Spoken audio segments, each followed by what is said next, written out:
So for the games on Sunday, Bears are playing at the Lions. Now, this number, when we were live on the air earlier this week, that news came down that Justin Fields, if practice went well this week, he would be the starter for the Bears. It was 10 at the time. We talked about it live on the air. Now the Lions are down to 7.5. Goff and Campbell as a combination in Detroit, they are 27 and 11 ATS, 71%. The Bears are 6 and 20 ATS against the division since 2019.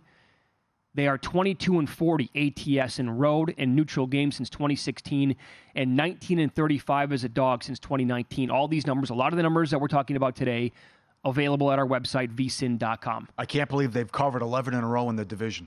That is very impressive, what Detroit's done. And it's an interesting scheduling spot. They still have 5 division games left. You have this one coming up, obviously Thanksgiving, and you still play 2 of your last 3 against Minnesota. Well, all the talk about the 1 seed, well, bookmakers think it's in play. Their adjusted wins at DraftKings, 12.5 now on the Lions. And you get a shot in the arm with Fields coming back. The defense has played better for Chicago. But Detroit has been so good in this role. It dominated ATS against the division. Not to mention how well Goff has played at home as well, and with St. Brown and the weapons that they have. And I like the camaraderie there with Gibbs and Montgomery with the back and forth of, hey, you did all the legwork. You got us down inside the red zone. Why don't you stay in and get the touchdown? I love the chemistry of this team. What Gibbs talked about with that interview as well on a podcast, wherever he was. So that you can't ignore the 11 straight covers in the division and the work that Campbell's done here. And they know what they can really essentially wrap this up if they win their next 2. And definitely you're thinking 1 seed here. You can get to 13 wins because it's not a good division. And you're better than Minnesota. And even though it's a great story with Dobbs, running the table in the division is definitely in play here for Detroit. Now, we'll have a little bit of teaser talk today on the show. We don't do it as much anymore because the prices have changed and the minus 110 basically has been wiped out almost everywhere. So it doesn't make sense to put in the standard Wong teasers as much as it used to. But by the way, if you do have the minus 110 still available, and I know a couple of people who still do some spots, but Lions are pretty tempting on a teaser. That's the story of Week 11. Right, that's the story. Who's going to screw it up? You can tease the Steelers up. The Lions are going to be very popular. Miami's laying a ton of points. Washington's laying 9.5. The Cowboys are laying double digits. The 49ers are favored by more than 10. Yeah. This is the story of Week 11. Who's going to take you out? Who could wreck Survivor for you? I will look into playing a moneyline parlay this week in the NFL. Haven't done it yet, but I will do it at some point, probably today when the show's over with. Because I don't do it every week. It's not even a consideration. But just based on matchups here, Paul, and based on who these teams are getting, like top-tier teams taking on either like bottom of the barrel or middling teams in the league, this week might make some sense to play moneyline parlay. For example, another one, Cowboys are playing at the Panthers.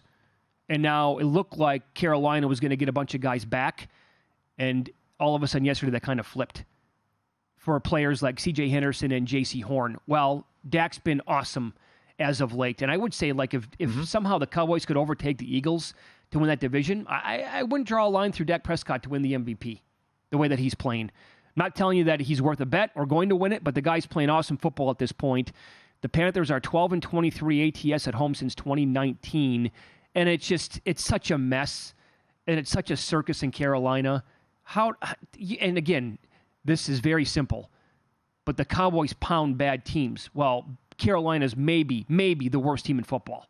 Yeah, this could be a game where Dallas runs all over them, and maybe they mix things up because it's been the passing attack, which has been so good. Yeah. Carolina's horrendous against the run. Yep. Now you have Reich taking over the play-calling duties again. They went to Thomas Brown. It was horrible for 3 games. They averaged 11 points per game. The last 2 games, Adam Thielen, 11 for 71. So they haven't got him involved now. So now they go back to Reich. You're taking on a top 5 defense. You're taking on an opportunistic defense that takes it away. And guess what Bryce Young does? He turns it over. So you're going against a defense that is second in passing yards allowed. This is a recipe for disaster for Bryce Young. Oh, we might get an Andy Dalton sighting in this game. Yeah, I'm thinking of that Arizona game in the back of my mind.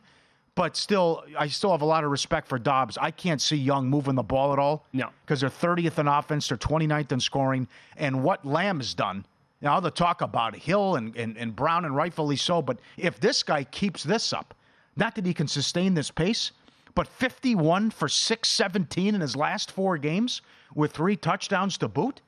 I mean, again, since he's complained about, I need the ball, I need more touches, I'm open. The passing attack has been awesome. Cooks was great last week. You see the weapons that they have, but maybe it's one where we just tell you to sit this one out, get ready for Washington Thursday, because we're going to run all over them, and that wouldn't surprise me. And maybe it's a game, too, where the back door could be open because you're getting ready for Thursday on the short week, and, it's 20 to 6 with 2 minutes left. Who knows? It's 40-plus targets last 3 games for CeeDee Lamb. Oh, it's ridiculous. So they are just feeding him like a monster, and he's been rewarding, obviously, that team with his output as well. How about this Raiders-Dolphins number now? It touched 14 this week. All respected money. It's all it is, Multiple bookmakers said they're lining up to bet against the Raiders Yes, here. that's correct. Nothing but Miami money, and I agree with it. I don't think it's going to go well. With Mostert getting healthy, with Achane healthy now, you're off the bye, you're off the bad performance in Germany. Okay, the Raiders have won 2 in a row, but it was the New York teams. Yeah. DeVito and Wilson will not hurt you. So the defense is fugazi. While you get a shot in the arm here, getting rid of McDaniels and going to Pierce. They're 31st in offense. They're 30th in rushing attack. They're 27th in scoring. They're 1-4 on the road. It's not going to go well. And again, this is same team, right? A little bit. Dallas and Miami, bullies.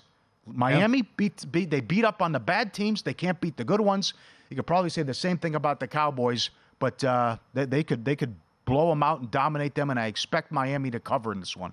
I'm very tempted for Josh Jacobs props because Antonio Jacobs is on a great tear right now, and the new interim head coach for the time being anyway, Pierce has said we got to go back to who we are. He's said that over and over and over again. We got to run the football. Mm-hmm. They are pounding Jacobs. My one concern obviously would be potential game flow here.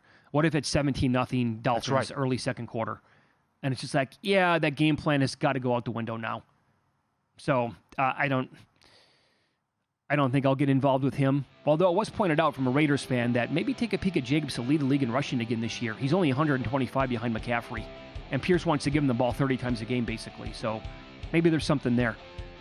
Go to VSiN.com/subscribe to become a VSiN Pro subscriber today.